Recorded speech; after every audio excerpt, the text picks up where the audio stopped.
in subjects like this, again, most of the things, not everything, subjects like that, things like the rights of the brotherhoods and so on, we know many of it, but it's not really the lack of knowledge as much as it's the fear of Allah subhanahu wa ta'ala, that there's a deficiency. Some things, of course, has misunderstanding, lack of knowledge, but the Muslim should fear Allah subhanahu wa ta'ala in all of his affairs and in his relationships, and that the Quran and the Sunnah of the Prophet ﷺ was not revealed with our names to say that so and so is a righteous man, so and so is a good Muslim, this is a bad Muslim. We don't have this list in the Quran and the Sunnah of the Prophet ﷺ. But what we have in the Quran and the Sunnah of the Prophet ﷺ is text that shows who are the believers and who are the disbelievers, who are the sinners and who are the ones that Allah subhanahu wa ta'ala is pleased with, and so on. So we are being exposed basically as human beings with the ayat of the Quran and the hadith of the Prophet ﷺ, and we're supposed to judge ourselves based on this, based on the Quran and the Sunnah of the Prophet ﷺ, to know whether we are taking the path of those who are righteous or not.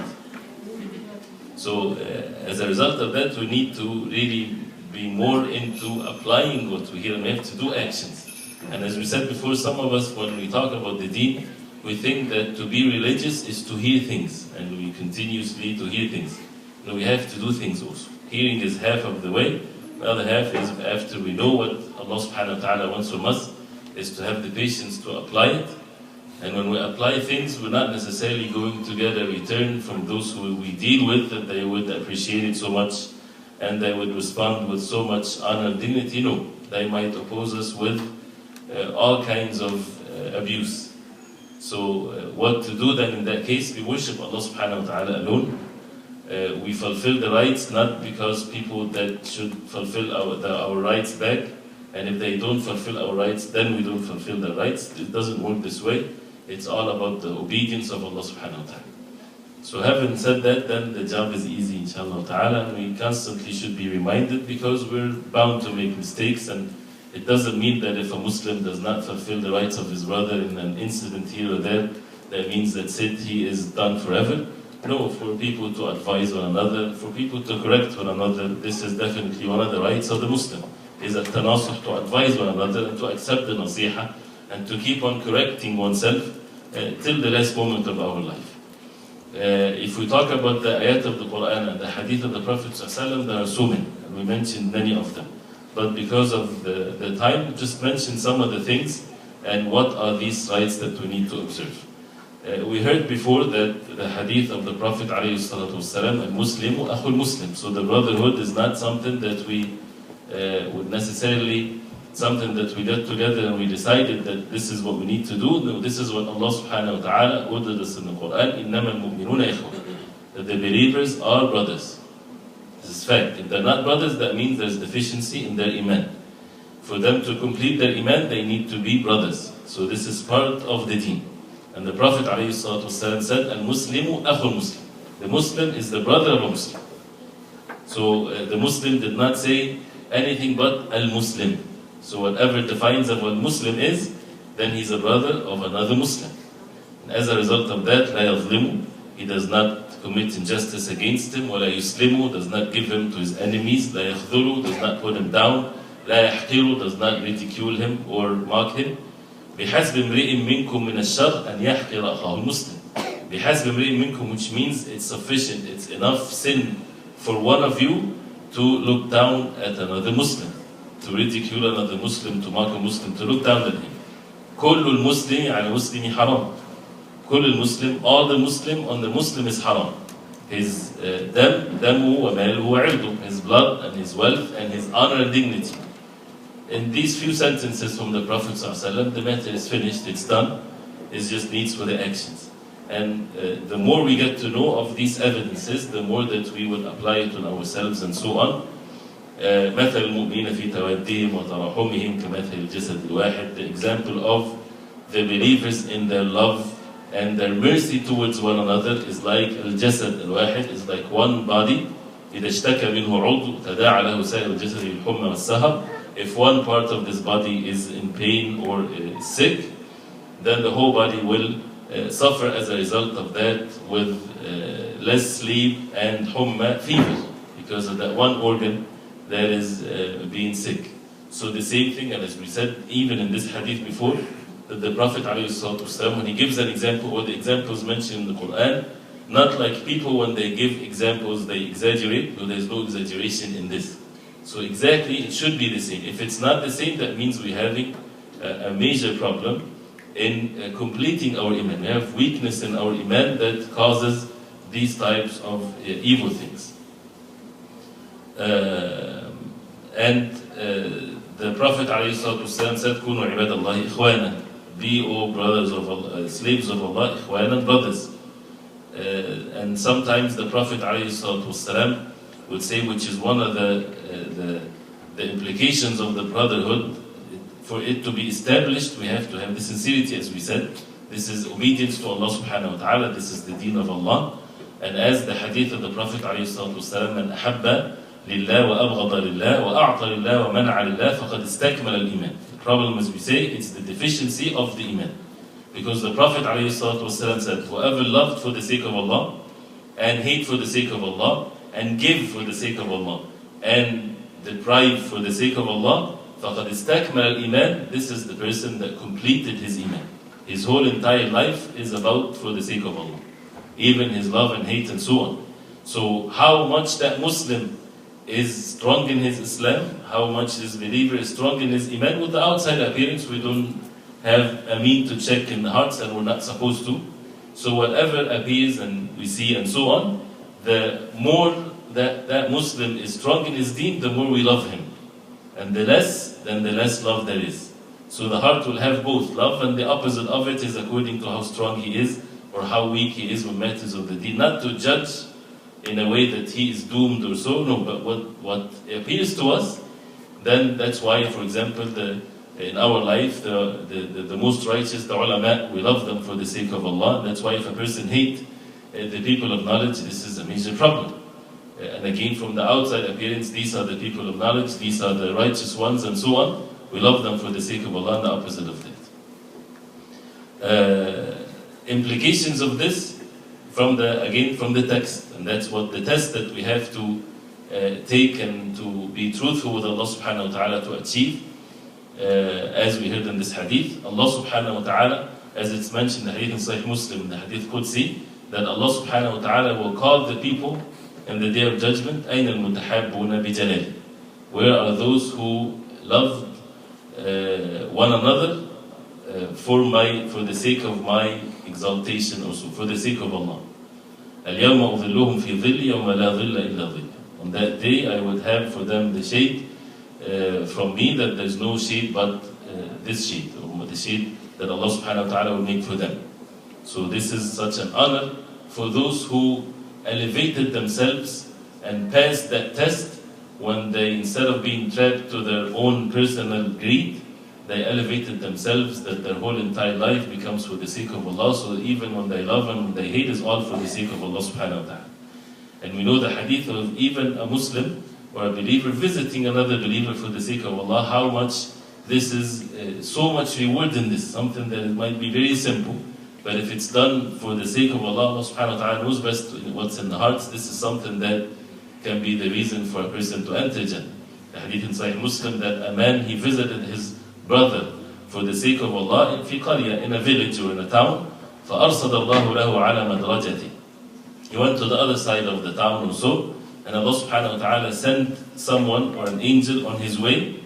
فَقَالَ لَهُ الْمَلَكِ. The Malak told him, أَيْنَ تُرِيد? Where do you want to go? He said, I want to visit a brother for me, brother for the sake of Allah, in this village. So the angel told him, هَلْ لَكَ عَلَيْهِ مِنْ نِعْمَةٍ تَرُبُّهَا عَلَيْهِ. Do you have a favor that you're asking him for? You're going to take your money that he took from you, for example, or you have a business together, or any means of favors, or you want to increase it, basically. He said, لَا غَيْرَ أَنِّي أَحْبَبْتُ فِي اللَّهِ. No, except that I loved him for the sake of Allah. So the angel told him, see, imagine, Allah subhanahu wa ta'ala, the Most High, sending an angel, right, for something that can seem as a very simple deed for a person to do, but because of the sincerity in the heart, if the ghaib is unseen it becomes seen, of course, people will be amazed of what they see. Something simple like this, but because of the sincerity. People visit each other all the time. But when it's done with this ikhlas, this is what the Prophet ﷺ told us. The angel told him, فَإِنِّي رَسُولُ اللَّهِ إِلَيْكَ, I am a messenger of Allah to you. أَنَّ اللَّهَ قَدْ أَحَبَّكَ كَمَا أَحْبَبْتَهُ فِي. That Allah subhanahu wa ta'ala loves you the same way that you loved your brother for the sake of Allah. And if that's the only reward that a believer will get, what is better in this life? What's the purpose of our life to start with, except to seek the pleasure of Allah, that Allah subhanahu wa ta'ala will love us. So to love what Allah subhanahu wa ta'ala loves, the reward is given from the same sort of deed that a person do, then Allah subhanahu wa ta'ala will love his slave. So this is definitely such a great thing. The Prophet ﷺ, even in the things that people are greedy with, money and so on, I'm not taking the normal way of people when they talk about the brotherhood and 1, 2, 3, 4, but some of the hadith that shows how delicate the matter is, so that the major ones are very obvious. The Prophet ﷺ said in the authentic hadith, لا يبع بعضكم على بيع أخيه ولا يخطب على خطبة أخيه. None of you should buy something or purchase something when his brother had already went far to purchase that same thing. And we talked about it in matters of fiqh. Even a sawm, as it came into some of the narrations of the hadith. A sawm is when a person is still bargaining. You go to someone to buy something, and you know that your brother already had talked about the car, for example. It's not permissible for you to go forward. You wait till the matter is over. When they're done with it, if it didn't go through, then you go through. And one of the means to check what's diseases that we have in our hearts, when you say, for example, you want to buy a car that you liked so much and it was the best deal, and you get to know that a brother is already negotiating in this. It is not permissible for you to go forward and negotiate too. You wait till it's done. If you don't know, then it's forgivable, inshallah ta'ala. But if he gets it, right, and you feel discomfort, this is hasad in the heart. This is envy. We should love for that brother what we love for ourselves. It's a normal thing that you would feel discomfort. This is nothing wrong with that. But once you have it, you're supposed to push it away. It's a decision that the believers make, right? Not to oppose the nature in ourselves, but to oppose this evil by pushing it away, by thinking that this is your brother for the sake of Allah, and you wish what is good for you, for him what you wish for yourself, because this is the deen, so you would decide that this is better for you, for sure, because this is what Allah subhanahu wa ta'ala decreed, so you would love for him what you love for yourself. To that extent, how much the heart should be clean towards one another.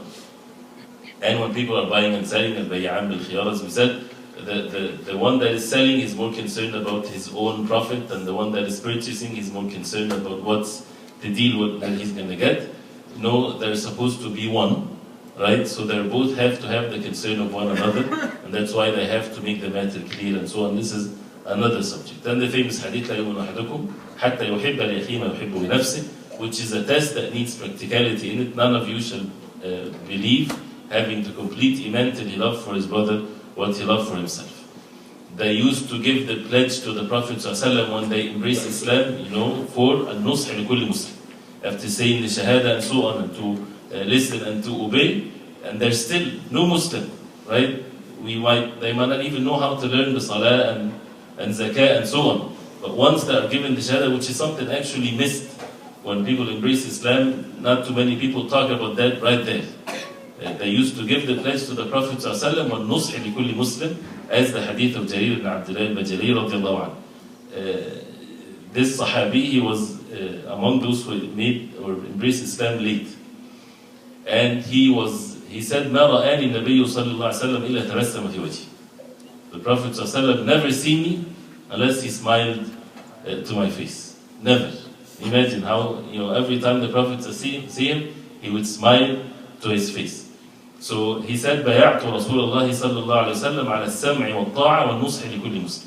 I gave the pledge to the Prophet ﷺ, the pledge of Islam, على السَّمْعِ وَالطَّاعَ, to listen and to obey, the submission. وَالنُّصْحِ لِكُلِّ Muslim, and to have the concern towards every Muslim. As a result of that, he would advise and enjoin good and forbid evil and so on, with the concern and the sincerity and so on.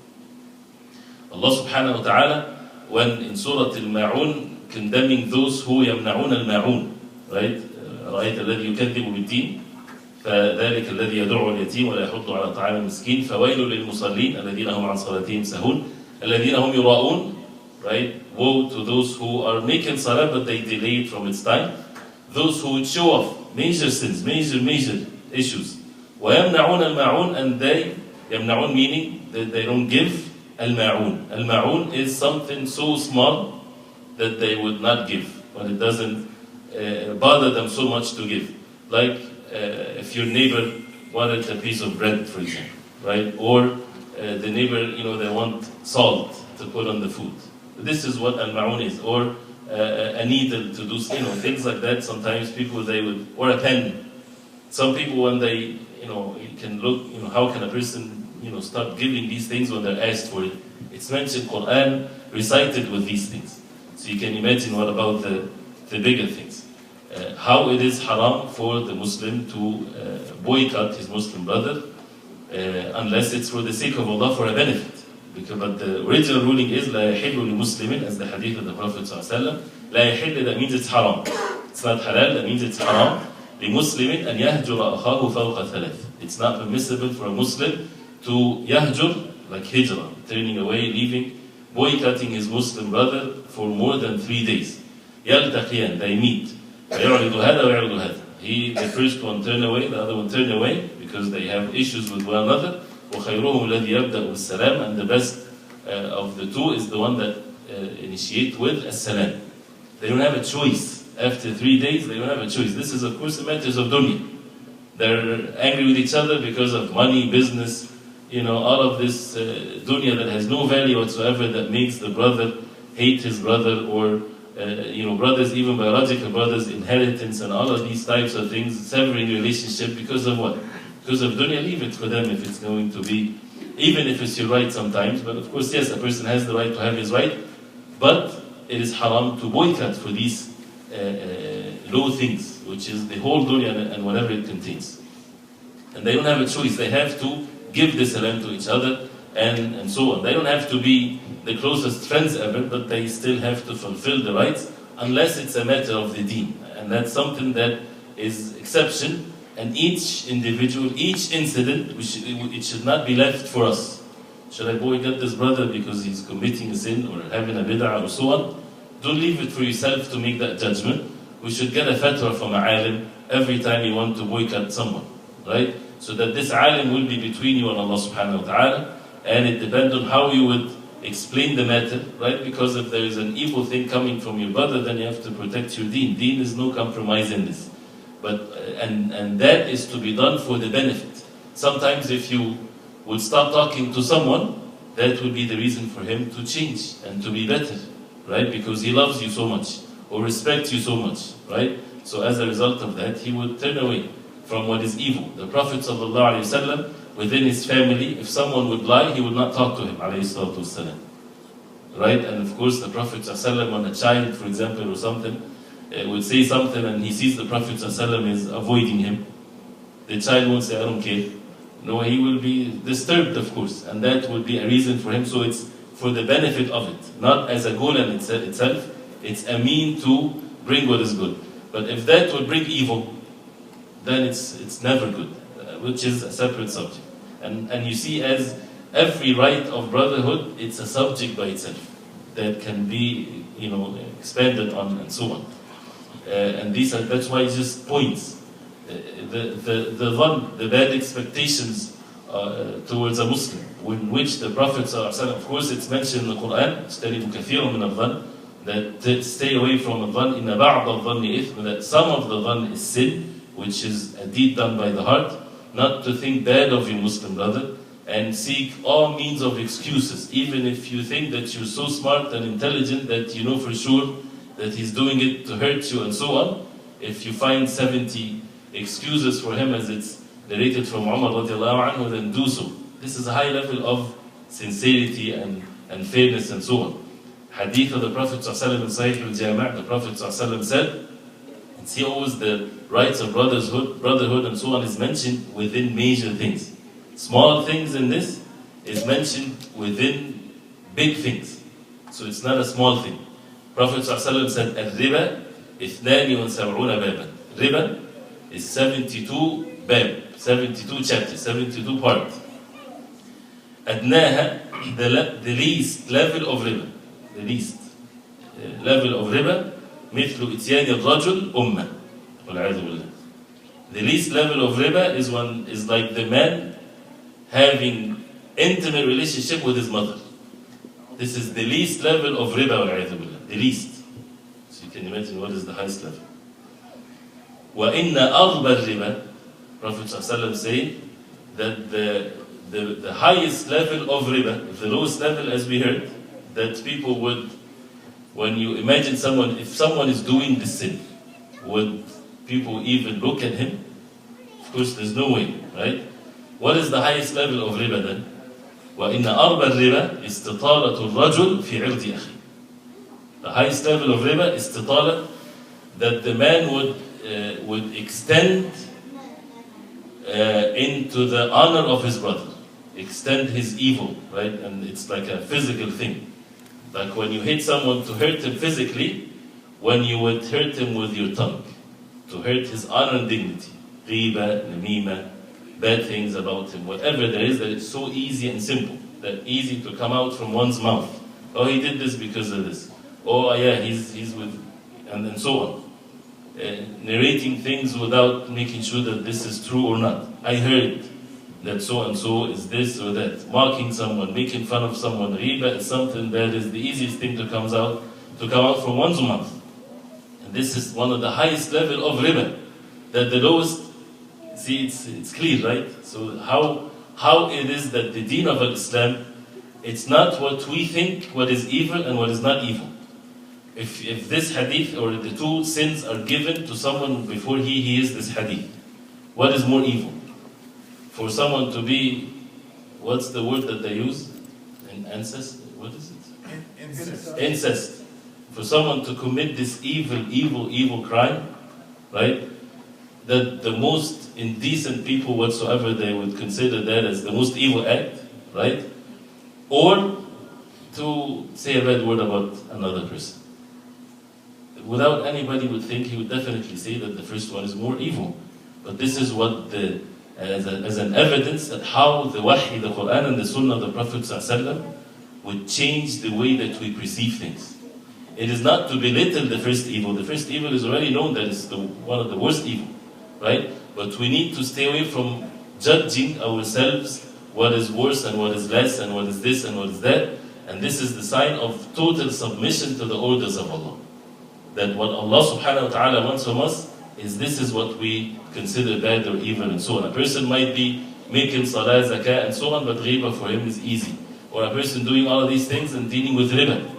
And when Allah subhanahu wa ta'ala talked about riba, we know that war from Allah subhanahu wa ta'ala and His Messenger sallallahu alayhi wa sallam. So should we belittle these things? Definitely not. And many even, for example, to follow the awra of the Muslim, to follow the mistakes, to follow. Not that there is a huge problem and he is dealing with it. No, he is trying to find a fault in his brother, to step over him as a result of that. As the Prophet ﷺ said, يَا مَعْشَرَ مَنْ آمَنَ بِلِسَانِي وَلَمَّا يَدْخُلِ إِيمَانُ فِي قَلْبِ. The Prophet ﷺ called these people, they have no iman in their hearts. They're Muslims, but the iman is not yet in their hearts. لا تغتابوا المسلمين, do not backbite the Muslims. وَلَا تَتَّبِعُوا عَوْرَاتِهِمْ, and do not follow their faults and shortcomings. فَإِنَّهُ مَنْ تَتَبَّعَ عَوْرَةَ أَخِيهِ تَتَبَّعَ اللَّهُ عَوْرَتَهُ. Because if a person would follow the shortcoming of his brother, Allah subhanahu wa ta'ala will follow his shortcomings. وَمَنْ يَتَّبِعُ لَهُ عَوْرَتَهُ يَفْضَحُ وَلَوْ فِي جَوْفِ بَيْتِهِ. That whoever Allah subhanahu wa ta'ala follow his faults, Allah subhanahu wa ta'ala will expose him even if he is inside of his home. Because the punishment is from the same sort of deed that a person did. Helping one another, this is part of brotherhood. من فرج عن مؤمن كربة من كرب الدنيا فرج الله عنه كربة من كرب يوم القيامة. Whoever relieve a Muslim from a problem or a misery in this life, Allah subhanahu wa ta'ala will do the same for that believer in the day of judgment. And there is no comparison between the problems in this dunya and the real problems in the hereafter. وَمَنْ يَسَّرَ عَلَى مُعْسِرٍ يَسَّرَ اللَّهُ عَلَيْهِ فِي الدُّنْيَا وَالْآخِرَةِ. And whoever made it easy for someone that has difficulty, financial or anything else, Allah subhanahu wa ta'ala will make it easy for him in this dunya and the hereafter. وَمَنْ سَتَرَ مُسْلِمًا. Whoever Satara Muslima meaning, satara is when you cover something, when you conceal the fault of a Muslim to protect his honor and dignity, not to help him to commit sins, but not to expose it. So we're supposed to not to expose one another when it comes to sin. If you get to know that this righteous Muslim committed a sin, right? Is it permissible to go around and say, guess what, this person that he looks righteous and he has this beard and so on, guess what I saw him doing? This is not permissible. You're supposed to hide his mistakes. You go to him alone, and you advise him with all sincerity. This is a duty, definitely. But to go expose him, it's different than you're warning because you see someone is very close to him and he might take him to the same thing. But there is a very fine line, and it's all about the purity in the hearts. Sometimes we justify things for us thinking that we're warning, but in reality we're not warning. We're just doing it for our own personal benefit and so on. But if a person, yes, is warning a brother from another one, that he sees him close to him and he might affect him in an evil way, then he should warn him and so on. But the original ruling is that we're supposed to hide the mistakes of others, but without undermining it, advising and so on. Allah subhanahu wa ta'ala will do the same for that Muslim in the hereafter. And when we're all full of sins, and the person is in need of that. And this is just examples, right? And again, as we said, this is to be done. We judge then ourselves, are we doing these things or not? Do we have this purity in our hearts towards one another? And the hadith are many. If we talk about them, we will stay the whole night. But one of the things that rarely people talk about is when people deal with one another as brothers or so, or even in relationships, they should witness the situation that they're in. Every situation is different. It's not, as we heard, just one thing and that's it. And there are many things when you read in the seerah and in the hadith of the Prophet ﷺ, you would learn a great deal with the incidences and how the Prophet ﷺ reacted in things and how the Sahaba radiallahu anhu reacted to certain things, so to reflect upon that and for us to learn. For example, when your brother is angry, right? Is it the right time for you to go do something so that he says something out of anger to cause problem between you and him? No. You're supposed to make sure that you don't deal with him when he's angry, and don't feel that you're now as if you are now being oppressed or something. Let him finish his anger, and then when that is finished, then the matter is different. The Prophet ﷺ and the ulama, they mentioned there, and this hadith is in Bukhari and others, when Zayd ibn Haritha and Ja'far and Abdullah ibn Rawaha, the three of them, they were martyred in the battle of Mu'tah. And the news came to the Prophet ﷺ, and the Prophet ﷺ, he sat down and he was sad ﷺ. Three of the great companions, radiallahu anhum, they were martyred. And it was clear on the face of the Prophet ﷺ that he was sad. And his eyes had tears ﷺ. So a man came to him, and Aisha radiallahu anha, she was present. And this shows the fiqh of the ulama, of course, when they learn from these incidences. A man came to the Prophet ﷺ and he said, Inna nisa'a Ja'far yabkeen.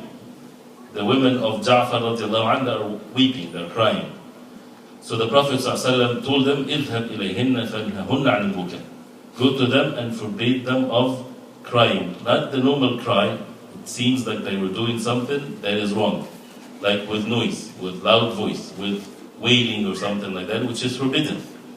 And there is some practice even in some parts, and that's used to be from the ways of Jahiliyyah. When someone of status or whenever a person dies, they would get together, the women, and they would start the session of crying and wailing and so on, exaggerating so that they show that they are really affected by this. And they say words and they scream, and which is of course from the ways of Jahiliyyah. Till today in some cultures they do that. And if they don't do that, they feel that they're not being faithful to the deceased. And as the Prophet ﷺ said, that the mayyit, the dead, will be punished as a result of this. If he approved of it, or he will be bothered with it even if he did not approve of it. So the Prophet ﷺ told them, go and tell him not to do that. So the man came again to the Prophet ﷺ and he told them, they're still doing that, and I told them and they still doing this. So the Prophet ﷺ told them again, repeated the same order to him. He came for the third time. The Prophet ﷺ said to him, He came to him 3 times. And every time the Prophet ﷺ would tell him the same thing. The 3rd time the Prophet ﷺ said, فَحْثُوا فِي وُجُوهِهِنَّ تُرَابٍ. Go put dust on their faces. Right? Aisha radiallahu anha, what did she say to them? She said to him, to that man, Wallahi ma anta bifa'il. Don't you ever do that.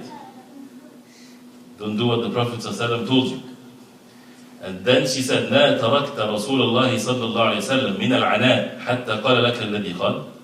You did not leave the Prophet ﷺ, you did not leave him, bothering him till you let him say what he said. He told you 3 times. What's the point of coming again? And the Prophet ﷺ, he does not speak from desire, he speaks from revelation from Allah subhanahu wa ta'ala. The Prophet ﷺ, when he said that to him, to teach him, right? If a person is concerned, he's mad, he's angry, whatever, don't keep on coming, right, to say the same thing, and the answer has already been given. What else do you want the Prophet ﷺ to say? Then go throw dust on their faces. Of course, the Prophet ﷺ did not mean that he would go take some dust and throw it in their faces, but he already gave you the answer 3 times. And this is a very sad situation and so on. And sometimes even for them, they might be excused, right? If it's not something that they're intentionally doing, something that they were overpowered to have, which is weeping. And Allah knows best how the weeping was, because it says yabkeen, they were just crying, right? So the ulama, they mentioned this from the benefit to be learned, is that Aisha radiallahu anha, she did not tell this man to disobey the Prophet ﷺ. No, but the context of things is, the Prophet ﷺ, when he heard it, he didn't say anything. He didn't say, fear Allah, how can you know, no, because he meant that. And you see how sometimes a person would do that sometimes in his life. Umar radiallahu anhu also, which is another incident, that he was in Hajj, when he went for Hajj, and he was the Khalifa and so on. He heard a man saying, if Umar died, we would do this and this. Right? A man was talking to the people, right? If Umar died, we would do this and this. And we would make this our Amir. Right? And فَوَاللَّهِ مَا كَانَتْ إِمْرَةْ أَبِي بَكْرِ إِلَّا فَلْتَ أَوْ خِلْسَ. That, talking bad things about Umar radiallahu anhu. So when Umar radiallahu anhu heard this, it hurted him, right? And he wanted to stand up and talk to the people, and to give khutbah to the people. Some of the great companions of the Prophet ﷺ, they came to him and they told him, Ya Amir al-Mu'mineen, innaka fi Musam al-Hajj. You are in Hajj season. And the Musam, this season, right, يجمع العقلاء والرعاء. You will have the wise and the crazy people there. Those who understand and those who might not understand what you say. So we're afraid that if you say something in this setup, in this context, people might misunderstand what you say. And the alim will understand, but the jahil, right, masses of people, right, and they would interpret your words in a different way. And that can cause harm and so on. So فَيُحَرِّفُونَ, and they would take your words and distort it. And they take it to their people in a different way, and that can cause fitan and so on. He said, وَلَكِنْ تَرَيَّث, wait, have patience. Don't talk in this situation here. Wait till you go to Al-Madinah, فَإِنَّ بِهَا أَهْلَ الْعِلْمِ وَأَهْلَ الْفِقْهِ. Wait till you go to Al-Madinah. In the Medina is the people of knowledge, the people of understanding, with Ashabi Muhammad sallallahu alaihi wasallam. Then talk to them, then بِمَا تُرِيد وَيَفْهَمُونَ عَنْكَ الَّذِي تُرِيد. Talk to them and they will understand the matter properly. And this by itself also has many benefits. People, they talk whatever they want to talk to everybody, whether they would understand it or misunderstand it. We're at a time that nobody followed these types of wisdom, that as a result of not following that, it caused so much fitan. But the point is, not anything that comes into one's heart to say, then he should say it. Right? The person has to learn when to say and what not to say, and so on. Sometimes the respond of things can be different. And I might just end with this one. Abu Bakr radiallahu anhu, for example, when he had a dispute with Umar radiallahu anhu one time, right? And Umar radiallahu and Abu Bakr radiallahu anhu, he said that وَكُنْتُ أَنَا أَظْلَمُ, I was the wrong one. He has a dispute with Umar, and Abu Bakr radiallahu anhu said that I was the one that did wrong. So he went to Umar, Abu Bakr radiallahu anhu went to Umar radiallahu anhu, to ask for forgiveness. So Umar radiallahu anhu refused. So the Abu Bakr radiallahu anhu left and he went to the Prophet ﷺ and he told him. Umar radiallahu anhu, he felt so bad that how can he return back Abu Bakr radiallahu anhu without accepting his apology. So he went to Abu Bakr radiallahu anhu in his house. He didn't find him. They told him that he is with the Prophet ﷺ. So he went to the Prophet ﷺ. The Prophet ﷺ, once he saw Umar, what did he say to Umar? He said ﷺ, هل أنت تارك لي صاحبي ابن الخطاب? Are you going to leave my companion, O Ibn al-Khattab? Like, how can you not accept the apology of Abu Bakr? Right?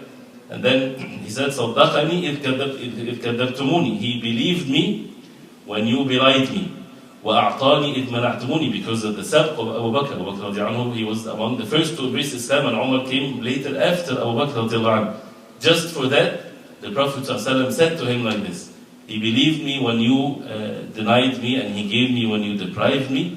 فوالله لو كنت متخذا خليلا لاتخذت أبو بكر خليلا. If I would take anyone as a khalil, as the highest level of love, I would take the Abu Bakr radiallahu anhu. ولكن خلة الإسلام أفضل. But the khulla, or the love of Islam, is better, because Allah subhanahu wa ta'ala is the khalil of the Prophet alayhi salatu wasalam. And then he said alayhi salatu wasalam, لا يبقين في المسجد خوخة إلا سدت إلا خوخة أبي بكر. All the doors to the masjid is to be closed from the rooms that goes straight to the masjid, except the door of Abu Bakr. And the Prophet ﷺ kept on talking to Umar, making him feel bad. And you see that how can you not accept the apology of Abu Bakr radiallahu anhu? And Abu Bakr radiallahu anhu, while the Prophet ﷺ is doing that, he kept saying to the Prophet ﷺ, أنا أظلم يا رسول الله. I'm the one that committed the mistake. I'm the wrong one, O Messenger of Allah. So you see how the Prophet ﷺ talked to Umar, because Umar is Umar radiallahu anhu. Right? He would take that from the Prophet ﷺ, not like some ignorant people might think that this is to belittle the level of Umar. You know, when you have someone that is close to you, you might, in many cases, when they make something that is not perfect, you would be more harsh to them than someone that you don't know, someone that has weak iman. And this is another means of dealing with one another. So, and you would even find this from the ulama. Those who are very close to the ulama, they get the most severe, sometimes, condemnation. But if someone, a stranger, comes in, and the students, for example, if they do something wrong, you find the alim sometimes very harsh to them, for their own benefit. But when a stranger comes and asks questions, you stand with him and smile with him and so on. It's not double standards or anything. It's all means of goodness, because that person would benefit this way and that person would benefit that way and so on. Which, compared to something else, when Abu Bakr radiallahu anhu, when some of the companions of the Prophet ﷺ, Bilal radiallahu anhu, and Salman and Suhaib, they said something bad to Abu Sufyan radiallahu anhu. He was a Muslim. They said something bad to him. So Abu Bakr radiallahu anhu heard them, and he said, Wallah, I will say that to the Prophet alayhi salatu wasalam. And he said, أَتَقُولُونَ هَذَا لِسَيِّدِ قُرَيْشِ.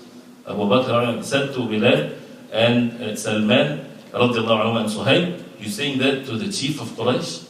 How can you say that to him? And they were wrong, right? So he went to the Prophet alayhi salatu wasalam, and the Prophet ﷺ told him that Salman and Suhaib and Bilal, they did this and this. So the Prophet ﷺ said to Abu Bakr that we just heard what he said to Umar with regards to Abu Bakr. The Prophet ﷺ said to Abu Bakr أَأَغْضَبْتَهُمْ يَا أَبَا بَكْرِ. Did you make them angry, O Abu Bakr?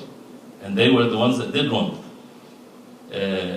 Because if you لَإِن كُنْتَ أَغْضَبْتَهُمْ لَقَدْ أَغْضَبْتَ رَبَّكَ عَزَّ وَجَلَّ. If you made them angry, you made your Lord angry with you. So Abu Bakr radiallahu anhu went quickly to Bilal and Salman and Suhaib, and he said, أَغْضَبْتُكُمْ يَا إِخْوَتَاتِ. Did I made you angry, my brothers? They said, غَفَرَ اللَّهُ لَكَ يَا أَخَانَ. May Allah forgive you. You see the difference in the response of the Prophet ﷺ to the first incident from the second one. The point is, as the ulama, they say, is to realize the situation that a person is in, right? And that needs, of course, understanding and hilm and forbearance and all kinds of things. So it's not every time your Muslim brother would say something, it's always one way. That the response is anger, raising the voice and this and that, or the opposite way, it's always softness. And It depends on what's the benefits and the losses and so on, and all comes with the knowledge, with the understanding, with the purity and the fairness in the heart and so on. And if a person is not sure how to deal with the situation, then he should wait and not to react just based on his desires and so on. Many things like this, and I intended to mention these examples just to see how the people of knowledge, when they look into these incidences and how many benefits that they can extract, and there are so many things for us to benefit in these types of incidences at the time of the Prophet ﷺ. And before we say and before we act and we make decisions that I will talk to this person, not to talk to that person, deal with him this way or that way, we need to have the knowledge of the matter, and of course as the people of knowledge, and to make sure that we are not exposing ourselves to the anger of Allah subhanahu wa ta'ala when we think that we're doing good, all because of the lack of knowledge and so on.